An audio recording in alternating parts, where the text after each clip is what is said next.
Hey there, my name is Paul, and this is Out of Neutral, a weekly tune-up where we look to the Bible to get in gear and follow Jesus into the life he came to make possible.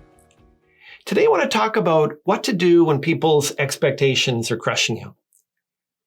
Kacey Musgraves' 2013 hit, Follow Your Arrow, expresses the frustrations that many people grapple with.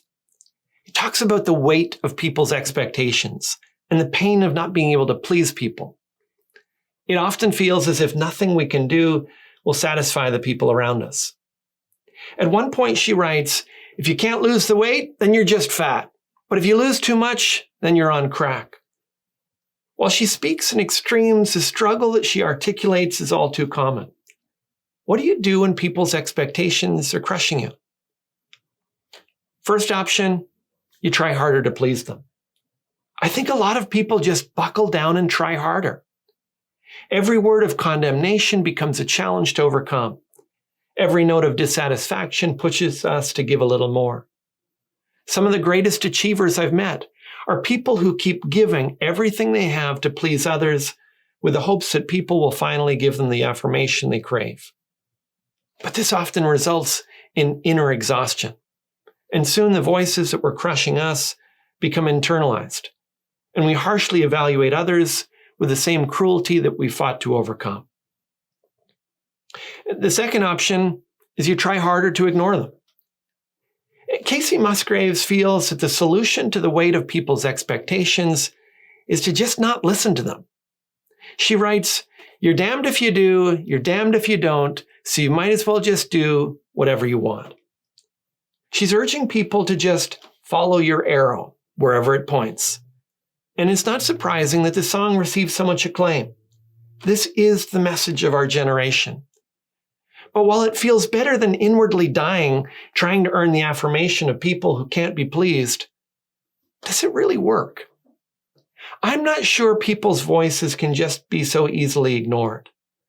And the fact is, other people's voices play a critical part in guiding our own. Even if we just manage to shut everyone else out and follow our inner arrow, sooner or later we realize our arrow doesn't fly straight. And because we've shut out all the other voices that disagree with us, we no longer have a way to make a course adjustment. How about listening to a louder, truer voice? Hearing Follow Your Arrow, it sounds like Musgraves knows only two ways to deal with people's crushing expectations. Tired of trying harder to please others, she's decided to just focus on her own voice. But the Bible presents a third way. The Apostle Paul actually dealt with some of the same pressures that Musgraves faces. There were people in some of the churches he had established that just couldn't be satisfied. So, for example, in 2 Corinthians 10:10, he describes their complaints like this. They say his letters are weighty and strong, but his bodily presence is weak and his speech of no account. They basically said, he's a good writer, but a lousy speaker with no presence. Those are harsh words if your calling is as a speaker. Watch how he deals with their criticism, though.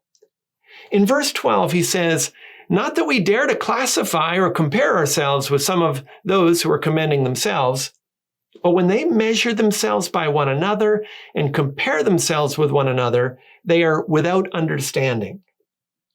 He's saying that he's refusing to be drawn into the game of comparison and expectation. It's meaningless to find your affirmation in other people's opinions. But he's not following his inner arrow either.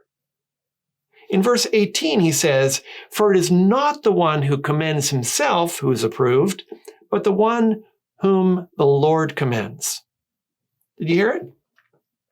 Just following your inner arrow is no indication that you're in the right.